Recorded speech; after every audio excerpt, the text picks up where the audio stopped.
गुरुवे सर्वलोकानां विषये भवरोगिणां विजये सर्वविद्यानां दक्षिणामूर्तये नमः।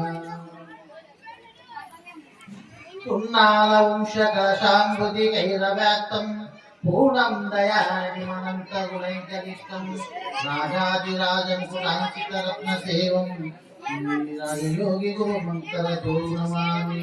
श्रीराजयोगी गुरुशिष्यं निजानन्ददीक्षितं पुरुषनरसिंहयोगी नामाङ्कितं सद्गुरुतये नमो नमः।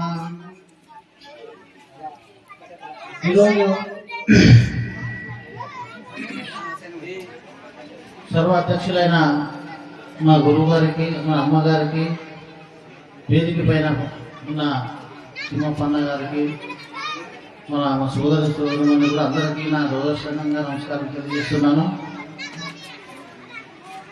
ఈరోజు ఈ మాచర్ల గ్రామంలో 12వ వార్షికోత్సవం పూజా కార్యక్రమం జరిగింది. 41 దినం సుప్రభాతము, తర్వాత గురుగీతా పారాయణము, జెండా ఊరేగింపు, గురు పూజ, జెండా ప్రతిష్టాపన, తర్వాత తీర్థ ప్రసాదంలో ఇప్పుడు వేదాంత వైజ్ఞానిక మహాసభ జరుగుతుంది.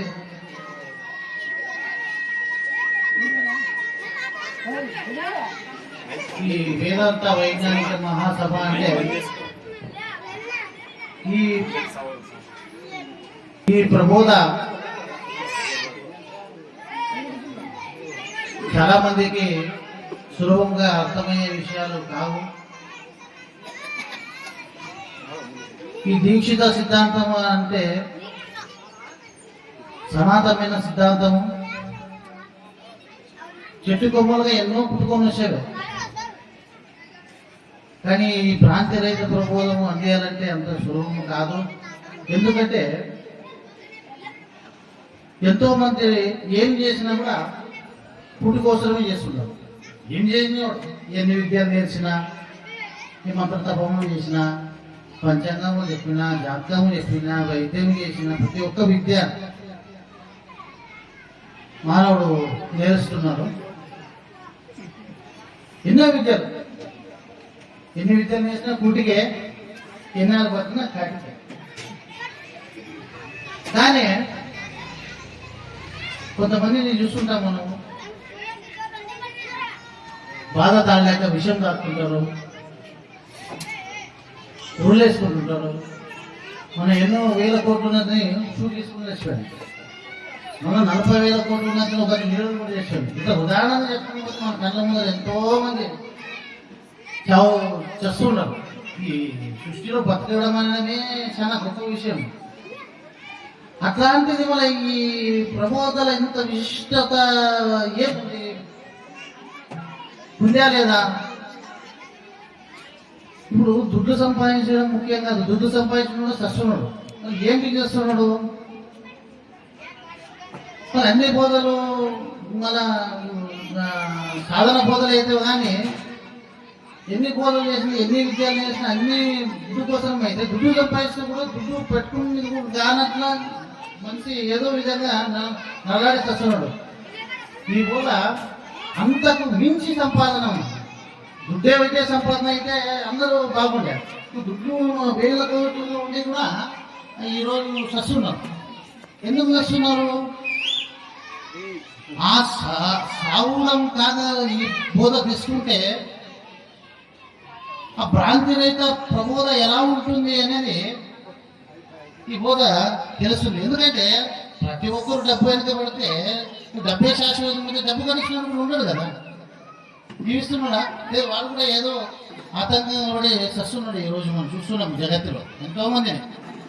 ఎందుకంటే ఈ జగత్తులో ఈ రోగాలు రుజువులతో మంచిది చెడ్డది అన్నింటిలో పారై బతకడమే ఒక కష్టం. అట్లాంటిది ఉన్నవాడు కూడా చస్తున్నాడు. ఈ బోధ ఎట్లాంటి బోధ అంటే ఆ సావడము అనేది ఏది దీనికి కారణమై మూలమై ఉందో దాన్ని లేకుండా చేస్తారు. ఈ అక్షర సిద్ధాంత సంప్రదాయం నిన్ను లేకుండా చేస్తారు. ఎలా నిన్ను లేకుండా చేస్తుందంటే ఆ డబ్బు భ్రాంతి భయం ఏమనే జీవితం గుర్తు చేసుకునేక్కడ కూడా మన దాన్ని సావడము బతకడం అనేది వాళ్ళ చేత లేదని తెలిసి కూడా, ఎందుకంటే మనం కూడా చూస్తున్నాము. ఇప్పుడు ఒక మన ఉదాహరణకి మన కర్ణుని కథ తీసుకుంటాము.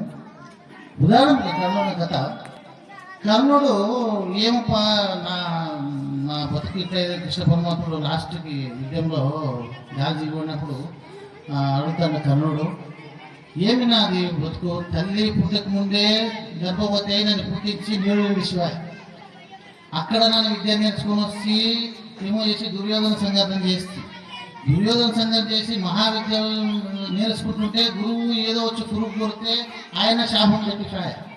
మళ్ళీ నానాలేదో కౌడ కుంజలోనే గుంజుకుంటుంది. లాస్ట్కి నన్ను ఏముంటే సర్వమును గుంజుకుంటుంది, కానీ నాకు నానా విధాల కష్టంలే ఇష్టం కదా భగవంతుడా. లాస్ట్కి అతను చచ్చిపోతేప్పుడు పళ్ళు బంగారం ఉంటుంది, దాన్ని కడిగి కృష్ణునికి దానం చేస్తాడు చెప్తాడు కృష్ణుడు. అరే అది కాదు జీవనం అంటే. జీవనం అంటే ఎట్లా అంటే, నాకు జ్ఞానమైనడైననే నా సోదరుల్ని 7 మందిని చంపాడు. నన్ను పుట్టదాన్ని చంపాలని ప్రయత్నిస్తే నాన్న ఏదో కష్టంలో నాయన ఎక్కడో వచ్చాడు. అక్కడ వాడు 8వ గర్భజాత చంపడానికి నాన్న పీడిస్తే చంపుతున్నాడు. మా మేనమామని సొంతము మన సావడం కనుకని ఇంతమందిని చంపే కదా, ఒక్కరు చస్తే 8 మందిని చంపే ప్రయత్నం చేసే కదా. మళ్ళీ నా ఆడిపోతే కూడా ఒప్పుకుంటాడా? ఆడ సన్న రాక్షసిగా పాలించడానికి వచ్చి నన్ను చంపడానికి చూసా, విషమించి ఎప్పుడైనా చూసా, నాగంతో చంపని చూసా, ಯಾವುదో గద్ద రూపంలో వచ్చి చంపడానికి చూసా. నన్ను పెద్దగా అయితే కూడా నన్ను పీడిస్తూనే ఉన్నాడు. నాన్న కూడా అన్ని కష్టంలో ఓర్చుకొని లాస్ట్కి మృత్యుగా నానే అయితే మళ్ళీ వాళ్ళని చంపితే. ఇక ముఖ్యం ఏమంటుంది, ధర్మముగా నిలిచినావా నువ్వు? ధర్మంగా చీర ఇప్పించినప్పుడు నువ్వు ఆగితేవా? ధర్మం వైపు లేవు నువ్వు. దానికి కష్టాలు అందరికీ సహజమే. ఎప్పుడైతే ధర్మం వైపు ఉంటావో అది నిజమైన మానవత శ్రేష్టత కాపాడుతుంది నీకు ధర్మం అనగానే. అట్లా ఈ కథాత్మకంగా చెప్పవలసి వచ్చింది. ఎందుకు మనకి ఇంత పీడిస్తుందో ఈ జగత్తులా, ఇంతల్లా ఏమి కారణము అని కల్పించుకుంటూ ఉంటుంది. మన ఒక శ్లోకంలో ఇప్పుడు కిందికి చెప్పుకుంటుంటాము, తర్వాత ముగింపులో మళ్ళా అధ్యక్ష భాషణ చేద్దాము. ఇప్పుడు కిందికి ఈ తొలి పలుకులు ముగిస్తున్నాము, తర్వాత అధ్యక్ష భాషణలో మళ్ళా ప్రసంగించుకున్నాము.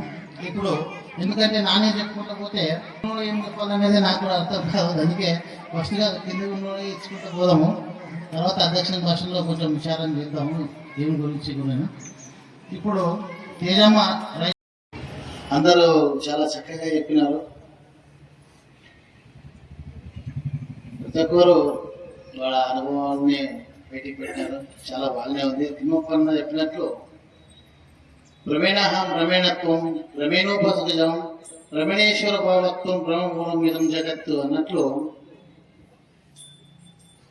నువ్వు నేను ఈ విశ్వముకు కారణమైనటువన్నీ భ్రమనేనని, జగత్తు విశ్వము దేవుడు జీవేశ్వరు చైతన్యము సర్వము భ్రమకు మూలమై ఉన్నది.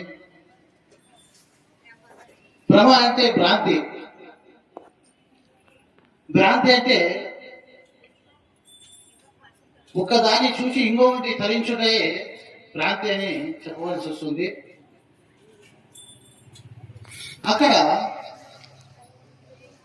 ఒక వస్తువే ఉండిందే పరమ సత్యము, రెండో వస్తువు ఏదైతే వస్తుందో అది భ్రాంతులకు కారణమై ఉంటుంది. ఏంటంటే రెండు అన్న వస్తువు అది ఎరగకపోయింది, సత్యమైనది నిత్యమైనది ఏకమైనది ఒకే వస్తువు అది పరిపూర్ణంకి సంబంధపడింది. ఇక్కడ పాము తాడు నీవు నేను జీవ జగత్తు అంటే రెండు వస్తువులు ఉంటేనే ఇంకొక వస్తువుగా బ్రహ్మాన్ని తెలుసుకోవాల్సి వస్తుంది.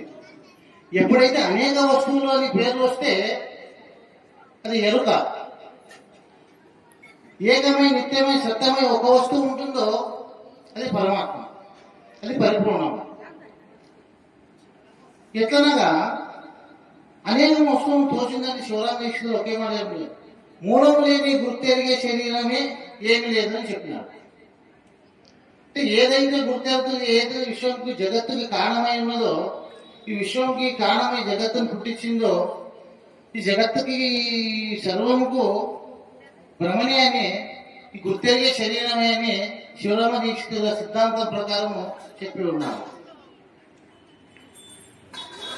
అది ఎలాగనగా ఈ ఎరుకయే సూక్ష్మమై స్థూలమే సూక్ష్మంగా ఏర్పరచుకొని తన సంకల్పము ద్వారా సర్వమును సృష్టించింది. సర్వము సృష్టించి ఆకాశము, ఆత్మ ఆకాశము, వాయువు జలమగ్ని, పృథ్వీ, ఔషధాలు, అన్నము, నవలాది సకల జంతుజాలంబులు, సూర్యచంద్ర నక్షత్ర నవమండల సదీపాలు, పంచభూతం, నా గ్రహాలను అన్ని సృష్టించుకొని 84 లక్షల జీవరాశులలో ఒక జీవుడు మాత్రం తక్కువబడినాడు. ఆ ఎలుకకు తన సంకల్పం అదే నన్ను చూసుకునే ఒక జీవి, అదే మానవుని జీవి. అదొక్క జన్మ, లేకపోతే తను తాను చూసుకోవాలని సంకల్పం వల్ల మానవ జన్మ తను తాను చూసుకోవడానికి ఎత్తవలసి వచ్చింది. అన్నిటికీ ఒక తల జీవులు, 2 తల జీవులు, 3 తల జీవులు, 5వ తల జీవి ఈ మానవుడే. ఇదే మాట్లాడగల శక్తి ఉండదు, దీనికి తెలుసుకునే గల శక్తి ఉండదు. ఈ ఎరుకనే అన్నిటిని పుట్టించి తను తాను తెలుసుకోవాలని సంకల్పం కలిపి ఈ మానవ జన్మం ఎత్తవలసి వచ్చింది. అప్పుడు మొట్టమొదటి సిద్ధాంతం వారు ఏమనుకున్నారంటే, ఆ ఎరుకకి పరిపూర్ణ లక్షణం అంటగట్టిన, అదే సర్వముని సృష్టించుకున్నదని అంటగట్టి దానికి పరిపూర్ణ లక్షణం ఇచ్చి అదే అన్నిటికీ సర్వం సృష్టించిందని పరిణామంగా మతమత సిద్ధాంతం వాళ్ళు భ్రాంతి పడేసినారు అందరినీ. శివరామ దీక్షితులు వారు ఏమంటున్నారంటే ఇక్కడ ఒక మాట గమనించాలి.